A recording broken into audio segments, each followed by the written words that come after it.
Welcome to the World News on Ombudsman Radio Nigeria. My name is Damilola Babalola. 4 people have been killed and more than 2 dozen injured after a passenger train crashed into a goods train in the Czech Republic of Pardubice, about 100 kilometers, 60 miles east of the capital, Prague. The train was on its way from Prague to the western Ukrainian town of Chop, close to the border with Slovakia, and many foreigners were among those on board. Of the 24 people injured, 3 were reported to be in serious condition. The Czech Republic's Prime Minister Petr Fiala offered his condolences for what he described as a great disaster on social media platform X.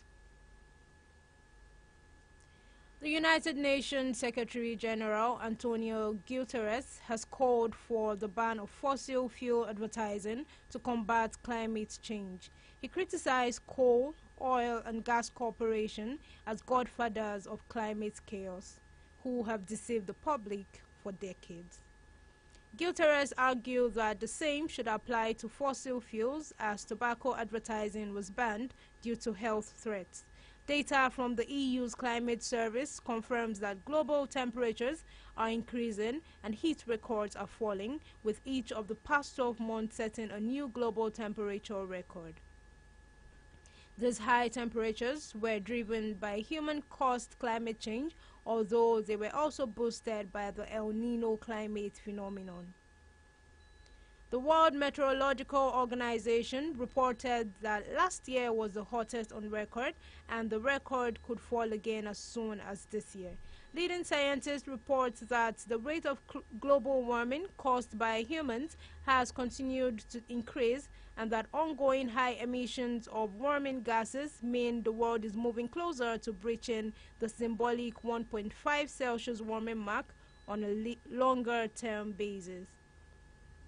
To address this issue, the UN Secretary-General has called for more rapid political action on climate change and a clampdown on the fossil fuel industry.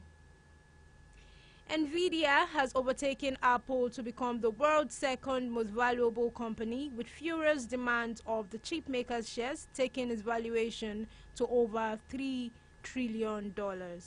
Shares of Nvidia gained 5.2% on Wednesday to close at $1,224.40, lifting the company's market capitalization to $3.012 trillion. Microsoft, the world's most valuable company, rose 1.91%, while Apple gained 0.78%. Nvidia's rally continues an extraordinary streak of gains for the California-based firm, whose graphics processing units have fueled a boom in artificial intelligence. The company's revenues have soared more than 260% over the past year, as tech giants such as Microsoft, Meta, Google, and Amazon race to roll out AI. And finally, on sports, Manchester City has initiated legal proceedings against the Premier League over its rules regarding the valuations of sponsorship deals. The club is challenging the league's associated party transactions (APT) rules, which requires sponsorship and commercial deals involving companies associated with a club's owners to be independently assessed for fair market value. To enable fairness, the APT rules was introduced in December 2021 to prevent clubs from inflating their revenue through deals with connected entities. However, the 2023-2024 Premier League winner, Manchester City, claims these rules are unlawful and discriminatory, arguing that they have caused the club financial harm by limiting its sponsorship opportunities. A legal document, reportedly 165 pages long, outlines City's argument that the APT rules violate UK competition law. This is the size of the world news. Don't forget to follow us on all our social media platforms, on YouTube and Facebook at Ombudsman Radio Nigeria, and on X at Public Complaints Commission, Ombudsman Radio Nigeria. You can also drop your comments on WhatsApp using 070 070-7337-4504. I'll take that again. 070-7337-4504. My name remains Damilola Babalola. Thank you for staying with us.